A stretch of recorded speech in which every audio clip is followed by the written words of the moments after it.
Ben ritrovati a Dipinti a Voce, la rubrica video per scoprire più da vicino le opere della collezione della Casa Museo Pietro Ghizzardi. E anche oggi infatti siamo qui a Boretto,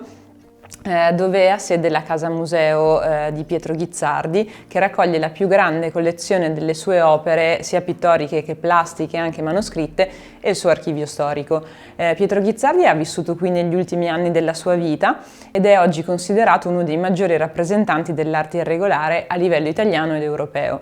E con questa rubrica stiamo cercando di farvi conoscere varie facce della sua produzione, esplorando un po' tutti i soggetti e i temi che ha coperto in una carriera molto lunga, perché i primi esemplari conservati sono a partire dagli anni 40 fino agli anni 80 in cui l'artista è morto, e anche oggi appunto vi mostriamo un dipinto questa volta di grande formato che presenta un soggetto paesaggistico, genere questo che Pietro Ghizzardi ha sì frequentato ma non così spesso.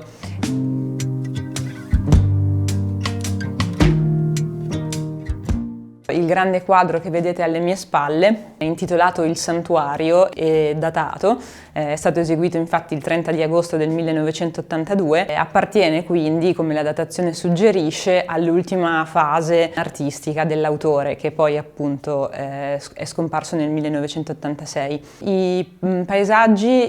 rappresentano, come dicevo, una porzione non troppo conosciuta dal pubblico dell'opera di Pietro Ghizzardi, ma molto interessante. È interessante perché spesso nell'esplorare questi temi Ghizzardi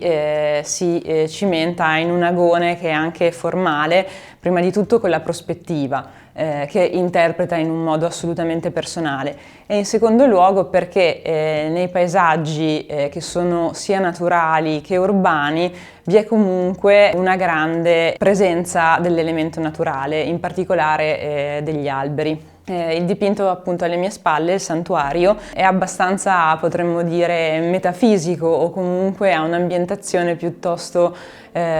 surreale. Riconosciamo in questo santuario le forme, le fattezze di un edificio religioso, cioè di tre in realtà edifici religiosi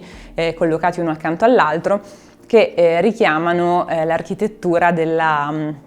chiesa di San Marco Minore, che è la chiesa principale di Boretto, il paese in cui appunto viveva Ghizzardi. Questi edifici sono sia religiosi perché sono sormontati da una croce, quindi possiamo immaginare che siano edifici devoti al culto cristiano. Però vediamo irrompere anche elementi che sembrano suggerire una sorta di panteismo, di religione della natura. Ogni croce di quelle poste sopra le cupole dei campanili è sormontata da un uccellino, è un elemento ricorrente nella pittura ghizzardiana che ha nobilitare la rappresentazione. E poi appunto vediamo muoversi in questo paesaggio dall'atmosfera sospesa anche uomini e donne con abiti che paiono quasi arcaici, sembrano dei pepli. Sulla facciata della cattedrale centrale troviamo il leone che è un simbolo marciano per eccellenza, che però in qualche modo si ricollega anche alla suggestione per le fiere e comunque per una natura selvaggia che abbiamo trovato anche in altri esemplari della pittura di Pietro Ghizzardi. Vediamo quindi convivere in questo paesaggio l'uomo e la natura in maniera profondamente armoniosa, nonostante Ghizzardi sia consapevole dell'irrompere del male come minaccia costante. Vi è infatti un serpente volante, anche questo è un elemento appunto singolarissimo, sicuramente che proviene da una simbologia biblica,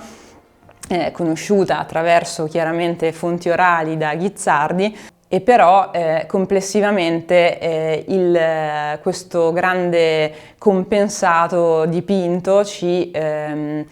evoca senz'altro una atmosfera di pacifica convivenza fra uomo e natura, un tema che Guizzardi sentiva come urgentissimo e di cui ha scritto spesso, sia nella sua autobiografia Mi ricordo ancora, ma anche in vari testi inediti, come per esempio i libri universali degli animali volanti atterranti, dove appunto il cruccio, la preoccupazione che lo tormentava nel vedere la natura cedere sempre più spazio all'inurbamento e all'industrializzazione, sicuramente lo angosciava e lo portava quindi a prendere una posizione di forte reazione nella sua produzione scritta e invece